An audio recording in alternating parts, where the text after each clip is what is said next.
ಅಬ್ದುಲ್ ಕಲಾಂ ಅವರು ಪೇಪರ್ ಆಗುವ ಕೆಲಸವನ್ನು ಮಾಡಲು ಕಾರಣವೇನು ಹಾಗೂ ಯಾಕೆ ಅವರ ಗುರುಗಳು ಶಾಲೆಯಲ್ಲಿ ಕಲಾಂ ಅವರನ್ನು ಅವಮಾನಿಸುತ್ತಾ ಕೊನೆ ಬೆಂಚ್ನಲ್ಲಿ ಕೂರಿಸ್ತಾರೆ? ಜೊತೆಗೆ ರಾಕೆಟ್ ಲಾಂಚ್ ಮಾಡುವಾಗ ರಾಕೆಟ್ ಪಾರ್ಟ್ಸ್ಗಳನ್ನು ಎತ್ತಿನ ಗಾಡಿಯಲ್ಲಿ ಯಾಕೆ ತಗೊಂಡೋಗ್ತಾರೆ? ಮತ್ತು ಜೀವನದಲ್ಲಿ ಇವರು ಹೇಳಿದ ಈ 4 ರೂಲ್ಸ್ಗಳನ್ನು ಅರ್ಥ ಮಾಡಿಕೊಂಡ್ರೆ ನೀವು ಏನಾದರೂ ಸಾಧಿಸೋಕೆ ಯಾರಿಂದನೂ ತಡೆಯೋದಕ್ಕೆ ಆಗೋದಿಲ್ಲ. ಹಾಗೂ ಏನಿದು ಆ 4 ರೂಲ್ಸ್ಗಳು, ಇವೆಲ್ಲವನ್ನು ಒಂದೊಂದಾಗಿ ನಿಮ್ಮ ಮುಂದೆ ಬಿಚ್ಚಿಡ್ತಿದ್ದೀನಿ. If you want to shine like a sun, first burn like a sun. ಅಂದರೆ ನೀವು ಸೂರ್ಯನ ಹಾಗೆ ಬೆಳಗಬೇಕಾದ್ರೆ ಮೊದಲು ಸೂರ್ಯನ ರೀತಿ ನಿಮ್ಮ ಮನಸ್ಸಿನಲ್ಲೂ ಸಾಧಿಸುವ ಕಿಚ್ಚು ಇರಬೇಕು ಅಂತ ಅಬ್ದುಲ್ ಕಲಾಂ ಹೇಳ್ತಾರೆ. ಇವರು ಅಕ್ಟೋಬರ್ 15, 1931 ರಾಮೇಶ್ವರಂನ ತಮಿಳ್ ಮುಸ್ಲಿಂ ಫ್ಯಾಮಿಲಿಯಲ್ಲಿ ಜನಿಸ್ತಾರೆ. ಹಾಗೂ ಅವರ ತಂದೆ ಜೈನುಲಾಬ್ದೀನ್ ಒಬ್ಬ ದೋಣಿಯ ನಾವಿಕರಾಗಿರ್ತಾರೆ. ಹಿಂದೂಗಳು ತೀರ್ಥಯಾತ್ರೆ ಬರೋರಿಗೆ ರಾಮೇಶ್ವರಂನ ತೋರಿಸ್ತಿದ್ರು. ಹಾಗೂ ಅವರ ತಾಯಿ ಆಶಿಯಮ್ಮ ನಾರ್ಮಲ್ ಆಗಿ ಹೌಸ್ ವೈಫ್ ಆಗಿದ್ರು. ಅವರ ಮನೆ ಚಿಕ್ಕದಾದರೂ ಅವರ ಕುಟುಂಬ ದೊಡ್ಡದಾಗಿತ್ತು. ಮನೆಯಲ್ಲಿ 4 ಜನ ಅಣ್ಣಂದಿದ್ರು ಹಾಗೂ ಒಬ್ಬಳು ತಂಗಿ ಇದ್ರು. ಇದರಲ್ಲಿ ಕಲಾಂ ಅವರೇ ಕೊನೆಯವರು. ಜೊತೆಗೆ ಫ್ಯಾಮಿಲಿ ದೊಡ್ಡದಾದ್ರಿಂದ ಹಣದ ಕಷ್ಟಗಳು ತುಂಬಾನೇ ಇತ್ತು. ಅವರ ಮನೆಯ ಕಷ್ಟಗಳನ್ನು ಅರಿತ ಅಬ್ದುಲ್ ಕಲಾಂ ಅವರು 10ನೇ ವಯಸ್ಸಲ್ಲೇ ಪೇಪರ್ ಹಾಕೋದಕ್ಕೆ ಶುರು ಮಾಡ್ತಾರೆ. ಬರೀ ಅವರ ಕಷ್ಟದ ಬದುಕಿಗಾಗಿಯೇ ಕಲಾಂ ಅವರು ಪೇಪರ್ ಹಾಕ್ತಿರ್ಲಿಲ್ಲ. ಈ ಕೆಲಸವನ್ನು ಅವರು ತುಂಬ ಯೋಚನೆ ಮಾಡಿ ಸೇರ್ಕೊಳ್ತಾರೆ. ಯಾಕಪ್ಪ ಅಂದರೆ ಇವರಿಗೆ ಚಿಕ್ಕ ವಯಸ್ಸಿನಿಂದಲೇ ವಿಷಯಗಳನ್ನು ತಿಳಿದುಕೊಳ್ಳಲು ತುಂಬಾ ಆಸಕ್ತಿ ಇರುತ್ತೆ. ಹಾಗೂ ಅದಕ್ಕೆ ಇವರು ಯಾವುದೇ ಪೇಪರ್ ಮಾರುವ ಮೊದಲು ಪೂರ್ತಿ ಪೇಪರ್ನ ಓದಿ ನಂತರ ಮಾರ್ತಿದ್ರು. ಹಾಗೂ ಒಬ್ಬ ಬಡ ಮುಸ್ಲಿಮ್ಸ್ ಆದ ಇವರಿಗೆ ತುಂಬಾ ಕಷ್ಟಗಳು ಎದುರಾಗುತ್ತೆ.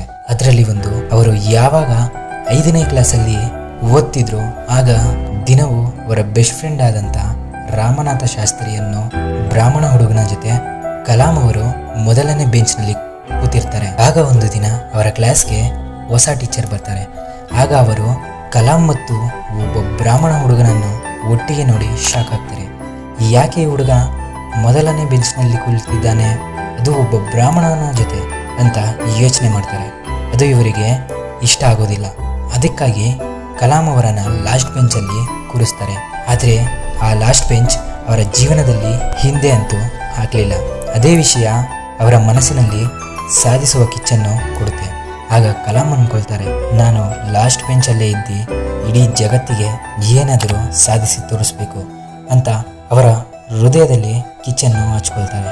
ಅದಕ್ಕೆ ಅವರು ಅವಾಗವಾಗ ಈ ಮಾತನ್ನ ಹೇಳ್ತಿರ್ತಾರೆ, the best brains of the Nations may be found on the last benches of the class room. ಹಾಗೂ ಇದೇ ಥರ ತುಂಬ ಕಷ್ಟಗಳನ್ನು ಆದರ್ಶವಾಗಿ ತೆಗೆದುಕೊಂಡು ಕಲಾಂ ಅವರು ಬೆಳೀತಾ ಬರ್ತಾರೆ. ಹಾಗೂ ನೀವೇನಾದರೂ ಲಾಸ್ಟ್ ಬೆಂಚಲ್ಲಿ ಕುಳಿತುಕೊತಿದ್ರೆ ಈ ಕತೆ ನೀವು ಕೇಳಲೇಬೇಕು. ಕಲಾಂ ಅವರು ಲಾಸ್ಟ್ ಬೆಂಚಲ್ಲಿ ಕುಳಿತುಕೊಳ್ತಾ ಒಂದು ವಿಷಯಕ್ಕೆ ಆಣೆ ಮಾಡ್ತಾರೆ. ಅದೇನೆಂದರೆ ಫೈಟರ್ ಪೈಲಟ್ ಆಗುವ ಗೋಲ್. ಹಾಗೂ ಈ ಯೋಚನೆ ಬಂದಿದ್ದು ಅವರ ಗುರು ಆದಂಥ ಶಿವಸುಬ್ರಹ್ಮಣ್ಯ ಅಯ್ಯರ್ ಇಂದ. ಅವರು ಒಂದು ದಿನ ಹಕ್ಕಿ ಹೇಗೆ ಹಾರುತ್ತದೆ ಅಂತ ಪಾಠ ಮಾಡ್ತಿದ್ರು. ಆದರೆ ಎಷ್ಟು ಹೇಳಿದ್ರೂ ಮಕ್ಕಳಿಗೆ ಅದು ಅರ್ಥ ಆಗಿರಲಿಲ್ಲ. ಆಗ ಅವರ ಗುರುಗಳು ಮಕ್ಕಳಿಗೆ ತುಂಬಾ ಸಿಂಪಲ್ ಆಗಿ ಅರ್ಥ ಮಾಡಿಸ್ಬೇಕು ಅಂದರೆ ಪ್ರಾಕ್ಟಿಕಲ್ ಆಗಿ ತೋರಿಸ್ಬೇಕು ಅಂತ ಯೋಚನೆ ಮಾಡ್ತಾರೆ.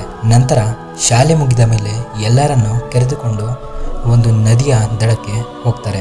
ನಂತರ ಅಲ್ಲಿ ಹಾರುತ್ತಿದ್ದ ಪಕ್ಷಿಗಳನ್ನು ಲೈವ್ ಡೆಮೋ ತೋರಿಸ್ತಾರೆ. ಅದು ಸ್ಟಾರ್ಟಿಂಗಿಂದ ಮೇಲೆ ಹಾರುವವರೆಗೂ ಅದರ ಪೊಸಿಷನ್, ಹೇಗೆ ಕಾಲನ್ನು ಇಟ್ಕೊಳ್ಳುತ್ತೆ ಹಾಗೂ ರೆಕ್ಕೆಯನ್ನು ಹೇಗೆ ಇಟ್ಕೊಳ್ಳುತ್ತೆ ಎಲ್ಲವನ್ನು ತೋರಿಸ್ತಾರೆ. ಇದನ್ನು ನೋಡಿದ ಕಲಾಂ ಅವರಿಗೆ ಫೈಟರ್ ಪೈಲಟ್ ಆಗಲೇಬೇಕು ಅಂತ ದೊಡ್ಡ ನಿರ್ಧಾರ ಮಾಡ್ತಾರೆ. ಅದಕ್ಕೆ ಕಲಾಂ ಅವರು ಹೇಳ್ತಾರೆ, small aim is a crime, have a great aim ಅಂತ. ಆದರೆ ಅವರು ಅಂದುಕೊಂಡಿದ್ದ ಈ ದೊಡ್ಡ ಕನಸು ಸಾಧಿಸೋಕೆ ಕಲಾಂ ಅವರು ಸೋತೋಗ್ತಾರೆ. ಯಾಕಂದ್ರೆ ಅವರು ಅವರ ಕನಸನ್ನು ಪೂರ್ತಿ ಮಾಡಲು 1955ರಲ್ಲಿ ಮಡ್ರಾಸ್ ಇನ್ಸ್ಟಿಟ್ಯೂಷನ್ ಆಫ್ ಟೆಕ್ನಾಲಜಿ ಅಲ್ಲಿ ಏರ್ ಸ್ಪೇಸ್ ಇಂಜಿನಿಯರಿಂಗ್ಗೆ ಅಡ್ಮಿಷನ್ ಆಗ್ತಾರೆ. ಇಂಜಿನಿಯರಿಂಗ್ ಆದ್ರಿಂದ ಪ್ರಾಜೆಕ್ಟ್ಗಳಂತೂ ಇದ್ದೇ ಇರುತ್ತೆ. ಅದಕ್ಕೆ ಅವರು ಲೋ ಲೆವೆಲ್ ಅಟ್ಯಾಕ್ ಏರ್ಕ್ರಾಫ್ಟ್ ಮಾಡೋದಕ್ಕೆ ಯೋಚನೆ ಮಾಡ್ತಾರೆ. ಆಗ ಆ ಪ್ರಾಜೆಕ್ಟ್ ರೆಡಿ ಆದಮೇಲೆ ಸಬ್ಮಿಟ್ ಮಾಡ್ತಾರೆ. ಆಗ ಅವರ ಪ್ರೊಫೆಸರ್ಗೆ ಆ ಮಾಡೆಲ್ ಇಷ್ಟ ಆಗೋದಿಲ್ಲ. ಅದಕ್ಕೆ ಅವರು ಹೊಸ ಮಾಡೆಲ್ ತಯಾರಿ ಮಾಡೋದಕ್ಕೆ ಹೇಳ್ತಾರೆ. ಕಲಾಂ ಅವರು ಯೋಚನೆ ಮಾಡ್ತಾರೆ, ಹೊಸ ಪ್ರಾಜೆಕ್ಟ್ ಮಾಡಬೇಕಾದ್ರೆ 1 ತಿಂಗಳು ಟೈಮ್ ಬೇಕೇ ಬೇಕು. ಯೋಚನೆ ಮಾಡಿ ಅವರ ಪ್ರೊಫೆಸರ್ಗೆ 1 ತಿಂಗಳು ಟೈಮ್ ಕೇಳ್ತಾರೆ. ಆದರೆ ನೀವೆಲ್ಲಾದರೂ ನೋಡಿದ್ದೀರಾ ಯಾವುದಾದ್ರೂ ಟೀಚರ್ 1 ತಿಂಗಳು ಟೈಮ್ ಕೊಟ್ಟಿರೋದು? ನಾನಂತೂ ನೋಡಿಲ್ಲ ಬಿಡಿ. ಹಾಗೇನೆ ಇವರ ಪ್ರೊಫೆಸರ್ ಕೂಡ ಕಲಾಂ ಅವರಿಗೆ ಹೇಳ್ತಾರೆ, ನಿನಗೆ ಇರೋದು 3 ದಿನ, ಈ 3 ದಿನದಲ್ಲಿ ಮಾಡಿಕೊಡು, ಇಲ್ಲ ಅಂದರೆ ನಿನಗೆ ಸ್ಕಾಲರ್ಶಿಪ್ ಕೊಡೋದಿಲ್ಲ ಅಂತ. ಇದನ್ನು ಕೇಳಿದ ಕಲಾಂ ಅವರಿಗೆ ಯೋಚನೆ ಶುರು ಆಗುತ್ತೆ, ಹೇಗೆ ಇಷ್ಟು ಕಮ್ಮಿ ಸಮಯದಲ್ಲಿ ಈ ಪ್ರಾಜೆಕ್ಟ್ನ ಮುಗಿಸೋದು, ಮತ್ತೆ ಮುಗಿಸಿಲ್ಲ ಅಂದರೆ ಸ್ಕಾಲರ್ಶಿಪ್ ಕೂಡ ಸಿಗಲ್ಲ ಅಂತ ಯೋಚನೆ ಮಾಡ್ತಾರೆ. ಆದರೆ ಅವರು 3 ದಿನ ಮಲಗದೆ ದಿನ ರಾತ್ರಿ ಅಂತ ನೋಡದೆ 3 ದಿನದ ಸತತ ಪ್ರಯತ್ನದಿಂದ ಒಂದು ಪ್ರಾಜೆಕ್ಟ್ನ ರೆಡಿ ಮಾಡಿ ತಗೊಂಡೋಗಿ ಪ್ರೊಫೆಸರ್ಗೆ ಕೊಡ್ತಾರೆ. ಆ ಮಾಡೆಲ್ ನೋಡಿ ಪ್ರೊಫೆಸರ್ ಶಾಕ್ ಆಗ್ತಾರೆ. ಆಗ ಪ್ರೊಫೆಸರ್ ಹೇಳ್ತಾರೆ, ನನಗೆ ಗೊತ್ತಿತ್ತು ಇದು 3 ದಿನದಲ್ಲಿ ಆಗೋ ಕೆಲಸ ಅಲ್ಲ ಅಂತ, ಆದರೆ ಸ್ಕಾಲರ್ಶಿಪ್ ಹೋಗುತ್ತೆ ಅಂತ ನೀನು ಇದನ್ನ ಪಾಸಿಬಲ್ ಮಾಡಿದ್ಯಾ ಅಂದರು. ಆಗ ಕಲಾಂ ಅವರಿಗೆ ಅರ್ಥ ಆಗಿದ್ದೇನೆಂದರೆ, to succeed in your mission you must have single minded devotion to your goal. ಅಂದರೆ ಯಾವುದನ್ನಾದರೂ ಸಾಧಿಸೋಕೆ ನಿಮ್ಮ ಯೋಚನೆ ಬರೀ ನಿಮ್ಮ ಒಂದೇ ಗುರಿಯ ಕಡೆಗೆ ಇರಬೇಕು ಅಂತ ಹೇಳ್ತಾರೆ. ನಂತರ ಇಂಜಿನಿಯರಿಂಗ್ ಮುಗಿಸಿದ ಮೇಲೆ ಅವರ ಕನಸನ್ನು ಪೂರ್ತಿ ಮಾಡಲು ಇಂಟರ್ವ್ಯೂಗೋಸ್ಕರ ಇಂಡಿಯನ್ ಏರ್ಫೋರ್ಸ್ ಆಫ್ ದೇಹರಾದೂನ್ಗೆ ಹೋಗ್ತಾರೆ. ಈ ಕನಸು ಕೂಡ ಕನಸಾಗಿಯೇ ಉಳಿದು ಬಿಡುತ್ತೆ. ಯಾಕಂದ್ರೆ 25 ಜನರಲ್ಲಿ 8 ಜನರನ್ನು ಸೆಲೆಕ್ಟ್ ಮಾಡ್ತಾರೆ. ಆದರೆ ಕಲಾಂ ಅವರು 9ನೇ ಸೆಲೆಕ್ಷನ್ ಆಗ್ತಾರೆ. ಯೋಚನೆ ಮಾಡಿ, ಬರೀ ಒಂದೇ ಒಂದು ಪೊಸಿಷನ್ ಇಂದ ಕಲಾಂ ಅವರ ಕನಸು ಕನಸಾಗಿಯೇ ಉಳಿಯುತ್ತೆ. ಯಾವಾಗ ಇಲ್ಲಿ ಸೆಲೆಕ್ಟ್ ಆಗ್ಲಿಲ್ವೋ ಅವರು ಡಿಫೆನ್ಸ್ ರಿಸರ್ಚ್ ಅಂಡ್ ಡೆವಲಪ್ಮೆಂಟ್ ಆರ್ಗನೈಸೇಷನ್ಗೆ 1958ರಲ್ಲಿ ಸೇರ್ಕೊಳ್ತಾರೆ. DRDOಗೆ ಜಾಯ್ನ್ ಆಗಿದ ಸ್ವಲ್ಪ ವರ್ಷಗಳ ನಂತರ ವಿಕ್ರಮ್ ಸಾರಾಭಾಯ್ ಅವರು Indian national committee of space ರಿಸರ್ಚ್ಗೆ ಕಲಾಂ ಅವರನ್ನು ಪ್ರಮೋಟ್ ಮಾಡ್ತಾರೆ. ಅದರಲ್ಲಿ ಅವರ ಮೊದಲನೇ ಮಿಷನ್ ಇಂಡಿಯಾದ ಮೊದಲನೇ ರಾಕೆಟ್ ಮಿಷನ್ ಕಂಪ್ಲೀಟ್ ಮಾಡಲು ತಯಾರಾಗಿದ್ದು, ಈ ರಾಕೆಟ್ ಟೊಂಬಾಗೋನನ್ನು ಕೇರಳದ ಒಂದು ಹಳ್ಳಿಯಲ್ಲಿ ಲಾಂಚ್ ಮಾಡೋಕೆ ರೆಡಿ ಆಗ್ತಾರೆ. ಸ್ಟಾರ್ಟಿಂಗ್ ಆದ್ರಿಂದ ಇವರಿಗೆ ವರ್ಕ್ಶಾಪ್ ಹಾಗೂ ರಿಸರ್ಚ್ ಮಾಡಲು ಆಫೀಸ್ ಕೂಡ ಇರಲಿಲ್ಲ. ಹಾಗೂ ಟೊಂಬಾಗೋನ್ ಹಳ್ಳಿಯಲ್ಲಿ ಒಂದು ಪುರಾತನ ಚರ್ಚ್ನೇ ವರ್ಕ್ಶಾಪ್ ಆಗಿ ಮಾಡ್ತಾರೆ. ಅದರಲ್ಲಿ ಎಲ್ಲ ಕೆಲಸ ನಡೆಸ್ತಾರೆ. ಕೊನೆಗೆ ಒಂದು ರಾಕೆಟ್ನ ಅಲ್ಲೇ ರೆಡಿ ಮಾಡ್ತಾರೆ. ಆದರೆ ಕಷ್ಟ ಅನ್ನೋದು ಇನ್ನ ಅವರಿಗೆ ಹೋಗಿರಲಿಲ್ಲ. ರಾಕೆಟ್ನ ಪಾರ್ಟ್ಸ್ಗಳನ್ನು ಲಾಂಚ್ ಪ್ಯಾಡ್ ಹತ್ತಿರ ತೆಗೆದುಕೊಂಡು ಹೋಗಬೇಕಿತ್ತು. ಅವರ ಹತ್ತಿರ ಯಾವುದೇ ಗಾಡಿ ಇರಲಿಲ್ಲ. ಅದಕ್ಕಾಗಿ ಅವರು ಎಲ್ಲ ಪಾರ್ಟ್ಸ್ಗಳನ್ನು ಎತ್ತಿನ ಗಾಡಿಯಲ್ಲಿ ಹಾಗೂ ಸೈಕಲ್ನಿಂದಲೇ ತೆಗೆದುಕೊಂಡು ಹೋಗ್ತಾರೆ. ನಂತರ 1963ರಲ್ಲಿ ಈ ರಾಕೆಟ್ನ ಲಾಂಚ್ ಮಾಡ್ತಾರೆ. ಇಂಡಿಯಾ ಮೊಟ್ಟ ಮೊದಲ ಬಾರಿಗೆ ಸ್ಪೇಸ್ಗೆ ಹೋಗುತ್ತೆ. ಕಲಾಂ ಅವರಿಗೆ ಮಿಸೈಲ್ ಮ್ಯಾನ್ ಅಂತ ಹೆಸರು ಬರಲು ಒಂದು ಸಕ್ಸಸ್ ಆಗಿರಲಿಲ್ಲ, ಬದಲಾಗಿ ಫೇಲ್ಯೂರ್ ಇಂದ ಆ ಹೆಸರು ಬರುತ್ತೆ. 1969ರಲ್ಲಿ ಸ್ಯಾಟಲೈಟ್ ಲಾಂಚ್ ಪ್ರಾಜೆಕ್ಟ್ನ ಡೈರೆಕ್ಟರ್ ಆಗಿರ್ತಾರೆ. 10 ವರ್ಷ ಕಷ್ಟಪಟ್ಟು ಒಂದು ರಾಕೆಟ್ನ ತಯಾರಿಸಿದ್ರು. ಹಾಗೂ 1976ರಲ್ಲಿ ಅವರ ತಂದೆ ತೀರ್ಕೊಳ್ತಾರೆ. ಆದರೂ ಕೂಡ ಅಬ್ದುಲ್ ಕಲಾಂ ಅವರು ಸ್ವಲ್ಪವೂ ಹಿಂದೇಟಾಕದೆ ಅವರ ಪ್ರಾಜೆಕ್ಟ್ ಅನ್ನು ಕಂಪ್ಲೀಟ್ ಮಾಡ್ತಾರೆ. ಆದರೆ ಆಗಸ್ಟ್ 1979ರಲ್ಲಿ ರಾಕೆಟ್ನ ಲಾಂಚ್ ಮಾಡಿದಾಗ ಅದರ ಸೆಕೆಂಡ್ ಸ್ಟೇಜಲ್ಲಿ ಸ್ವಲ್ಪ ಟೆಕ್ನಿಕಲ್ ಇಶ್ಯೂ ಇಂದ ರಾಕೆಟ್ ಬೆಂಗಾಲಿನ ಹಳ್ಳಿಯಲ್ಲಿ ಬಿದ್ದುಬಿಡುತ್ತೆ. ಆದರೆ ಇವರು ಅಲ್ಲಿಗೆ ನಿಲ್ಲಿಸಲಿಲ್ಲ. ಘಟನೆಯಾದ ಒಂದೇ ವರ್ಷದ ನಂತರ ಇನ್ನೊಂದು ರಾಕೆಟ್ ತಯಾರಿ ಮಾಡ್ತಾರೆ. ರೋಹಿಣಿ 1 ಎಂಬ ಹೆಸರಲ್ಲಿ ಅದನ್ನ ಲಾಂಚ್ ಕೂಡ ಮಾಡ್ತಾರೆ. ಭಾರತ ಆಗ super exclusive club of space faring ನೇಷನ್ನ 6ನೇ ಸ್ಥಾನಕ್ಕೆ ಬರುತ್ತೆ. ಇದಾದ ಮೇಲೆ ಅಗ್ನಿ, ಪೃಥ್ವಿ ಆದಂತ ಎಷ್ಟೋ ಪ್ರಾಜೆಕ್ಟ್ಗಳನ್ನ ಸಕ್ಸಸ್ ಮಾಡ್ತಾರೆ. ಇದರಿಂದ ಅವರಿಗೆ 1981ರಲ್ಲಿ ಪದ್ಮಭೂಷಣ ಮತ್ತು 1990ರಲ್ಲಿ ಪದ್ಮವಿಭೂಷಣ ಪ್ರಶಸ್ತಿಗಳು ಕೊಡ್ತಾರೆ. ಆದರೆ ಯಾವ ಕೆಲಸದಿಂದ ಅವರಿಗೆ 1997ರಲ್ಲಿ ಭಾರತ ರತ್ನ ಸಿಗೋ ಹಾಗೆ ಮಾಡುತ್ತೆ? ಅದು ಪೋಖ್ರಾನ್ 2 ಒಂದು ನ್ಯೂಕ್ಲಿಯರ್ ಬಾಂಬ್ ಟೆಸ್ಟಿಂಗ್ ಪ್ರೋಗ್ರಾಮ್.